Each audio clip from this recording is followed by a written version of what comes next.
Salam sejahtera di dalam kasih Tuhan kita Yesus Kristus. Kita mengucap syukur kepada Tuhan karena sampai hari ini Tuhan masih memelihara kehidupan kita dengan cara yang ajaib dan luar biasa. Meskipun tidak lepas dari pergumulan, persoalan yang terus terjadi dalam kehidupan kita, tapi satu iman dan keyakinan kita bahwa Tuhan tidak akan mungkin membiarkan kita, asalkan kita tetap bergantung, tetap berharap dan berserah kepada Tuhan. Apapun masalah yang kita hadapi dalam hidup ini selalu melibatkan Tuhan. Karena itu yang paling tepat, solusi yang paling pas bagi kita adalah kita berserah kepada Tuhan.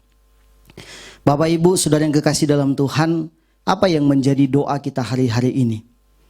Saya percaya kita lagi berdoa biar Tuhan segera memulihkan kondisi yang sedang terjadi, hal-hal yang masih terus mengganggu kehidupan kita. Kita minta sama Tuhan, Tuhan memulihkan.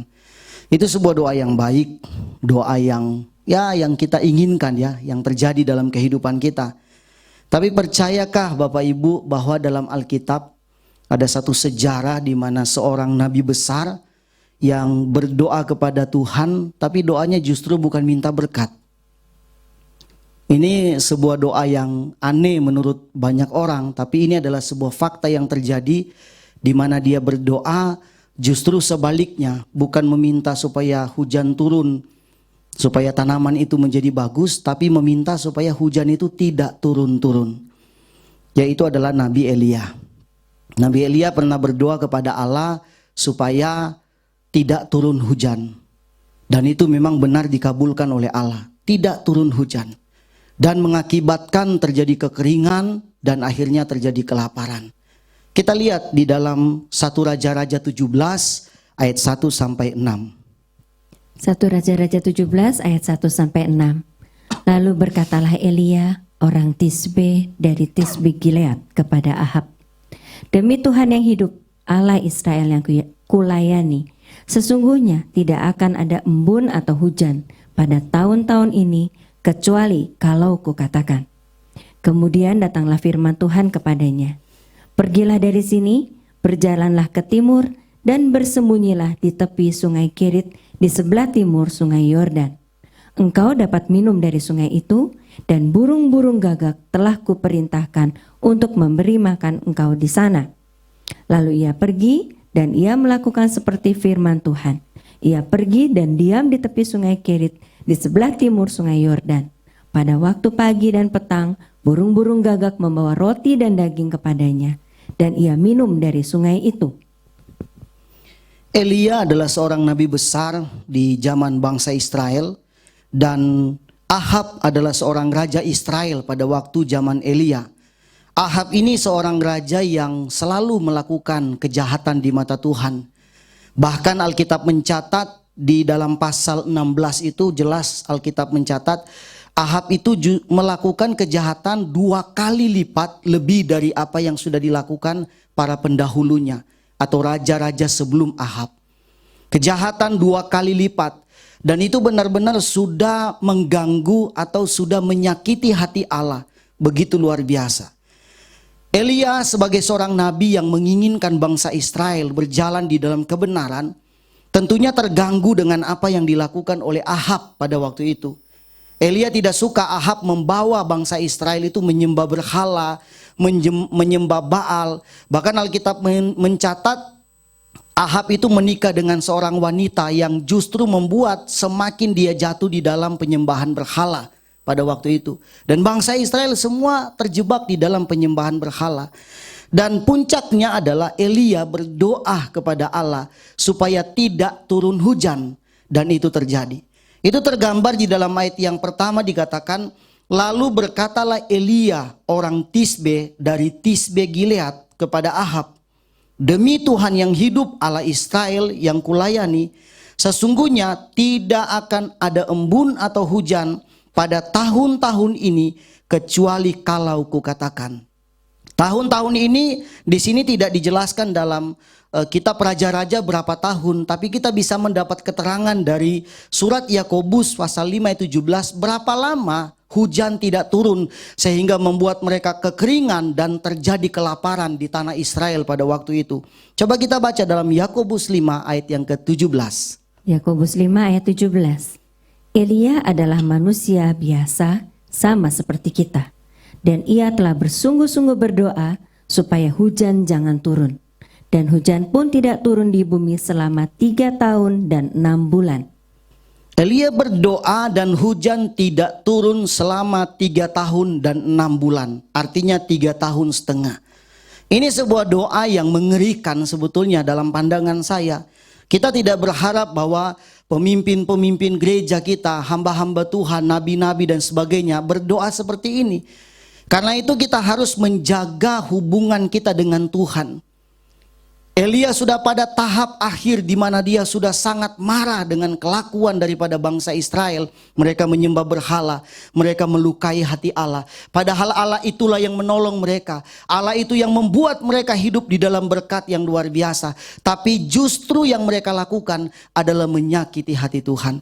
Karena itu sangat berbahaya dalam kehidupan kita. Kita harus menyadari betul-betul dalam kehidupan kita sampai hari ini, kalau kita ada itu karena kemurahan Tuhan. Karena berkat Tuhan, apapun situasi dan kondisi yang terjadi hari-hari ini, mari kita sama-sama sepakati dan katakan, karena kemurahan Tuhan kita boleh ada sampai hari ini. Karena itu kita tidak boleh menyakiti hati Tuhan. Elia berdoa dan hujan tidak turun selama 3 tahun setengah. Ya, ini bukan doa wah Elia puas terbalaskan dendam, bukan seperti itu.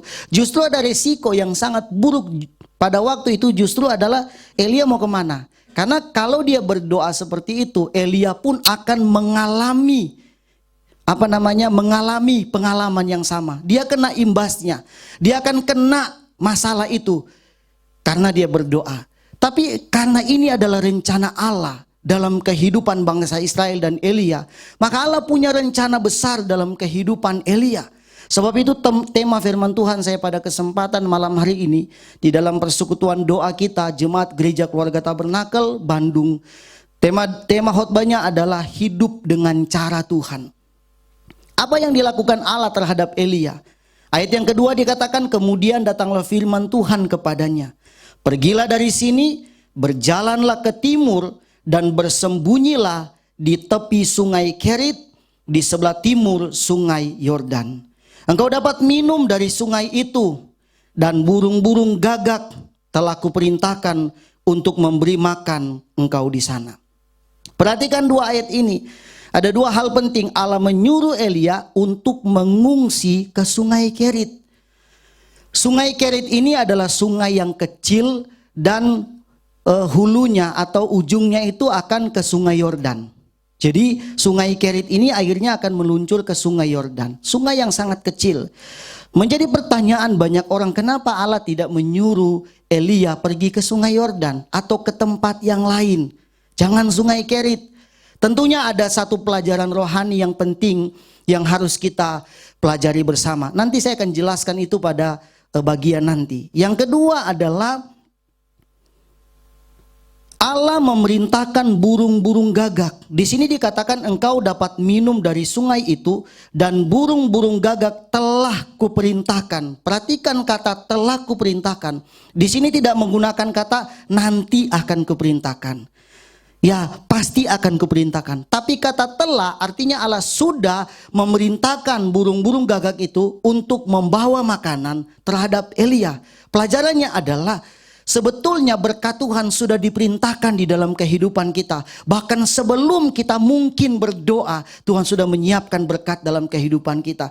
Tapi kenapa ada banyak orang Kristen yang merasa gagal tidak diberkati Tuhan? Karena dia tidak tekun, tidak taat di dalam doa kepada Tuhan. Kalau kita mau taat atas perintah Allah, Elia taat apa yang dikatakan Allah kepada Elia, maka berkat di sungai Kerit itu menjadi bagian dalam kehidupan Elia. Allah tidak pernah tutup mata dalam kehidupan kita. Bahkan jauh-jauh sebelum kita membayangkan apa yang akan kita alami dalam hidup ini, Allah sudah menyiapkan yang terbaik di dalam kehidupan kita.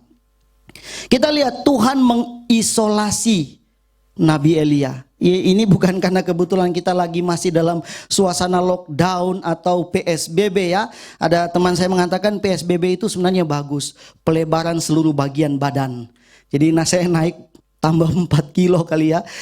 Dulu sudah diprotes teman-teman. Pak Stephen terlalu gede. Oh iya nanti dilangsingin gitu ya. Pas PSBB tambah naik. Aduh, tambah gendut. Pelebaran seluruh bagian badan. PSBB, kita mungkin dalam situasi seperti ini. Elia pun mengalami hal yang sama. Tuhan mengisolasi Nabi Elia. Pertanyaan pertama tadi sudah ditanyakan, mengapa harus ke sungai Kerit? Sudah saya kemukakan tadi. Mengapa Allah tidak menyuruh sang nabi bersembunyi di goa barangkali, atau ke sungai Yordan, atau ke tempat yang lain? Mari kita pelajari tentang sungai Kerit. Sungai Kerit ini dalam bahasa asli menggunakan kata, kalau diterjemahkan dalam bahasa Indonesia artinya terpisah atau terputus. Jadi pengertian Kerit ini artinya terpisah atau terputus. Ada rencana Allah bagi nabi besar Nabi Elia, di mana Allah inginkan dia terpisah, terputus dari kehidupan dunia. Dalam kata istilah zaman sekarang itu dari hingar-bingarnya dunia. Bahkan dalam dunia pelayanan pun kita perlu jujur, ada banyak hamba Tuhan yang terbuai dengan pelayanan yang besar, yang wajahnya pelayanan besar, tapi sesungguhnya ini bukan sedang menghakimi, tapi sesungguhnya mungkin mereka mulai kurang melayani Tuhan yang sebenarnya. Dan Allah menginginkan supaya kita benar-benar kembali kepada track awal, di mana komitmen kita adalah melayani Tuhan. Ada berapa banyak orang yang terganggu dengan situasi ini. Gereja tidak bisa dibuka, pelayanan tidak jalan dengan lancar dan sebagainya. Dan mungkin banyak hamba Tuhan yang terganggu. Disinilah titik di mana Allah menginginkan kita kembali kepada prinsip awal dalam pelayanan, adalah segala sesuatu hanya untuk hormat dan kemuliaan nama Tuhan.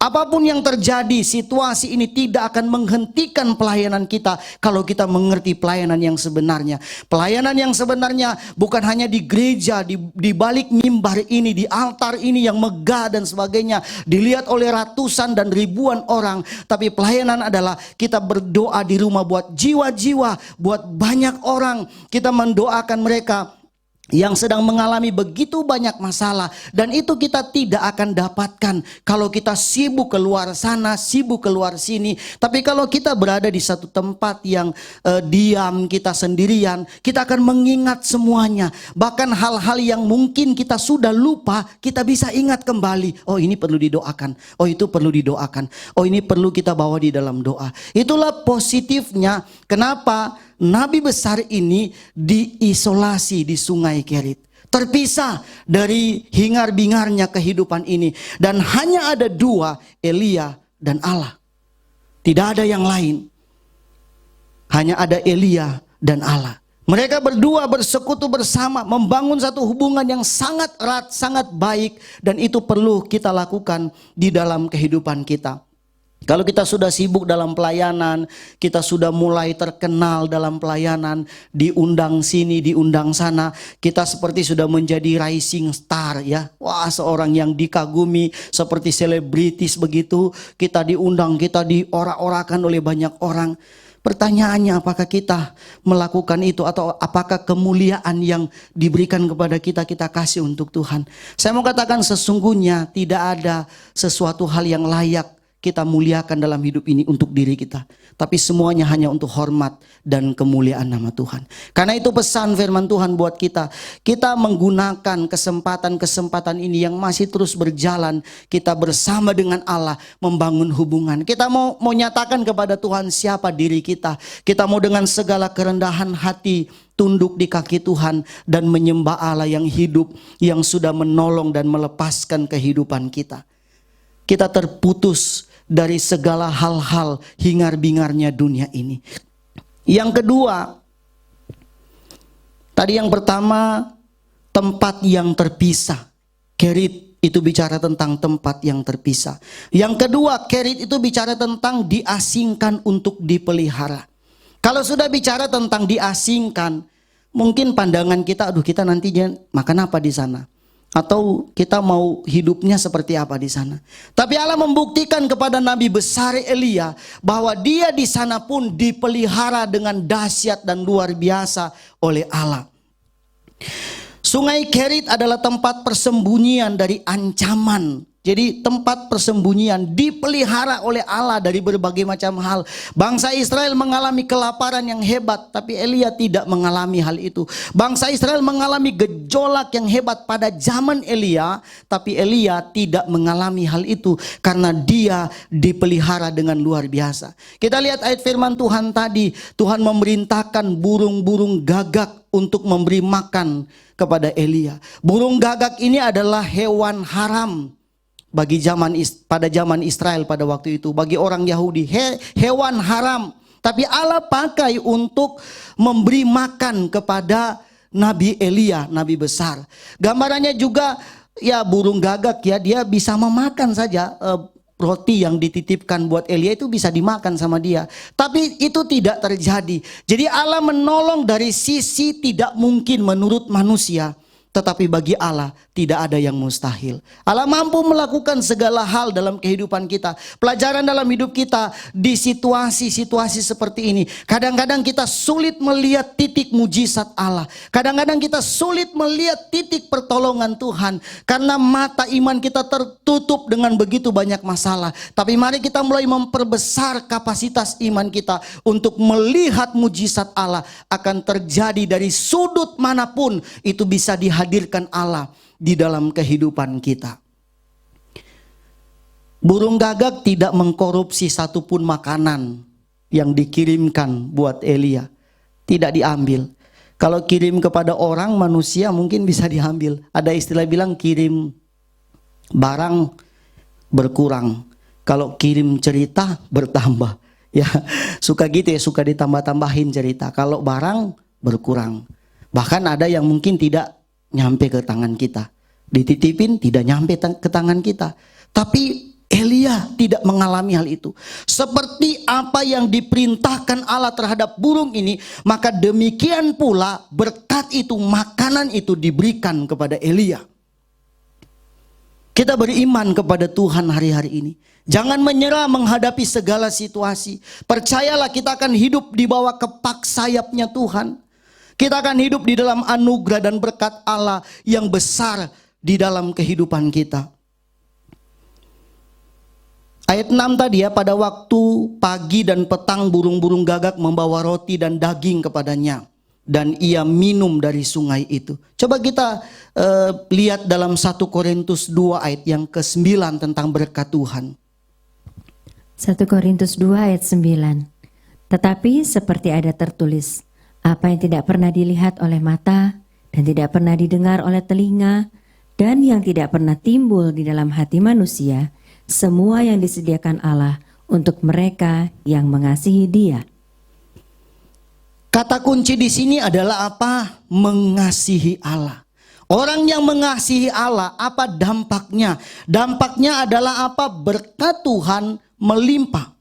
Apa yang tidak pernah kita lihat dengan mata, apa yang tidak pernah kita dengar oleh telinga, dan apa yang tidak pernah timbul di dalam hati kita manusia, itu yang disediakan Tuhan dalam hidup kita. Kita tidak pernah lihat, tidak pernah dengar, tidak pernah terpikirkan, tidak pernah timbul di dalam hati, tapi Tuhan siapkan dalam kehidupan kita. Hiduplah menurut cara Allah, hiduplah menurut maunya Tuhan dalam hidup kita, dan kita akan lihat karya mujizat Tuhan dalam hidup ini. Saya percaya dan saya tahu ada dampak ekonomi yang besar yang terjadi dalam kehidupan kita tatkala kita sedang menghadapi peperangan dengan pandemi COVID-19 ini. Tapi kita akan keluar sebagai pemenang karena yang di pihak kita adalah Tuhan yang hidup, yang punya langit dan bumi semesta alam ini, yang menciptakan alam jagat raya ini, yang menjadikan kehidupan kita dari debu tanah, dan Tuhan hidupkan kita menjadi manusia yang berharga di mata Tuhan. Dia Allah yang perkasa, Dia sanggup memberkati kehidupan kita. Hanya satu, kalau apa? Kita mengasihi Tuhan. Mengasihi itu bukan hanya dengan bahasa mulut, tapi mengasihi itu dengan tindakan. Kita beriman kepada Tuhan. Yang ketiga tentang sungai Kerit. yaitu diasingkan untuk apa? Mengevaluasi diri. Kita perlu mengevaluasi diri kita. Ya, Sungai Kerit menjadi tempat retreatnya Elia pada waktu itu. Ini gambaran dalam kehidupan kita. Ketika kita mengalami situasi yang mirip-mirip seperti ini, Sungai Keritnya itu adalah rumah kita masing-masing. Ya kan, rumah kita masing-masing sekarang itu adalah Sungai Kerit, tempat kita meng-lockdown atau mengisolasi diri. Tapi saya lihat-lihat sih udah banyak juga yang keluar ke sana sini. Jadi nggak ada istilah isolasi lagi ya. Udah banyak yang keluyuran kemana-mana. Tapi belum lancar pekerjaannya. Kita masih dalam situasi ini. Untuk apa kita mengevaluasi diri?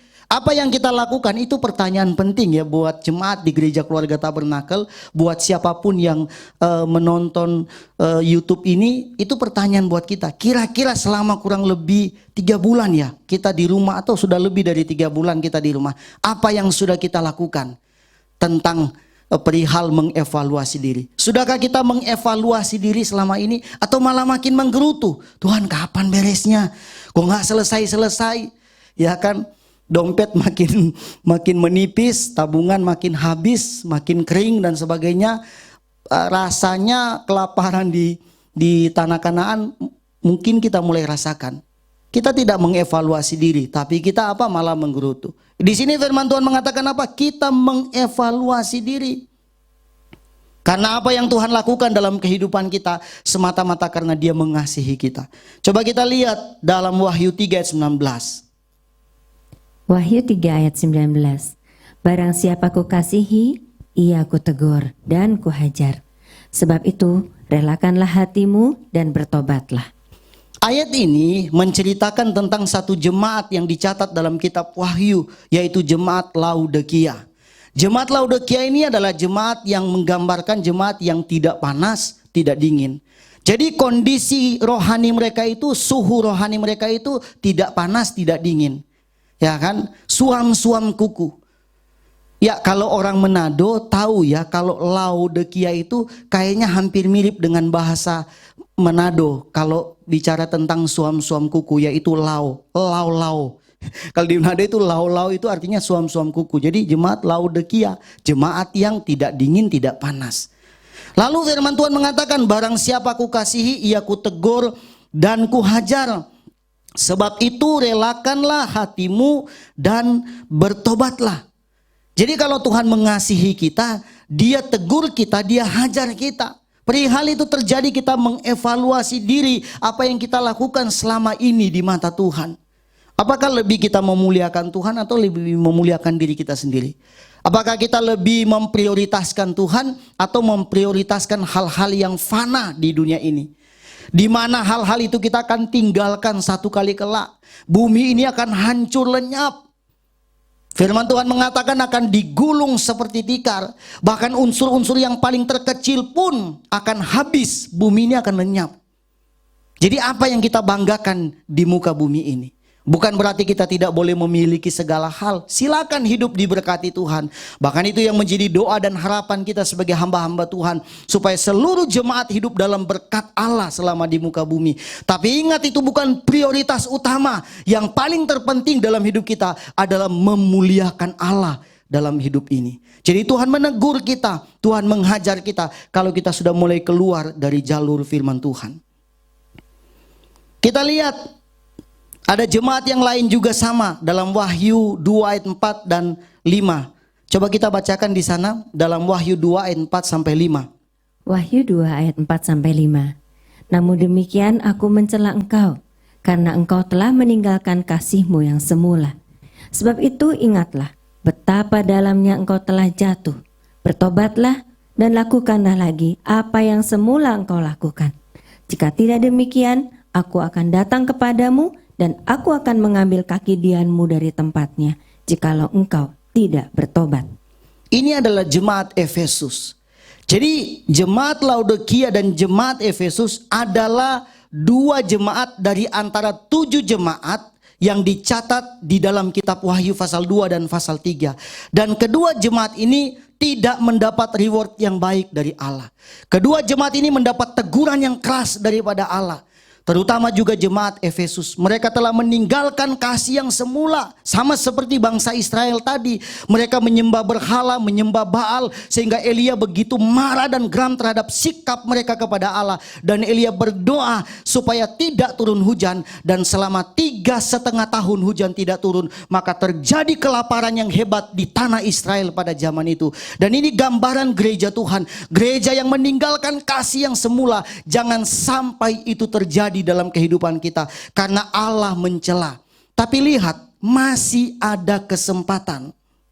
Dikatakan, sebab itu ingatlah betapa dalamnya engkau telah jatuh. Bertobatlah dan lakukanlah lagi apa yang semula engkau lakukan. Jika tidak demikian, aku akan datang kepadamu dan aku akan mengambil kaki Dian dari tempatnya jikalau engkau tidak bertobat. Jadi masih ada kesempatan buat kita. Pintu anugerah belum tertutup buat kita. Hari ini kita bertobat. Hari ini kita meminta pengampunan Tuhan. Hari ini kita bilang sama Tuhan, ampuni kita Tuhan, ampuni kami semua. Dan kita minta berkat Tuhan yang luar biasa. Kita masih punya kesempatan. Tapi saya percaya jemaat gereja keluarga Tabernakel Induk Bandung semua hidup dalam cinta mengasihi Tuhan. Amin semua. Gak usah diaminkan. Amin semua. Kita semua akan hidup dalam berkat Tuhan. Ya, saya percaya kita akan diberkati Tuhan. Dan melalui firman Tuhan pada kesempatan ini, kita akan merasakan berkat yang besar dalam kehidupan kita. Tuhan Yesus memberkati kita semua. Amin.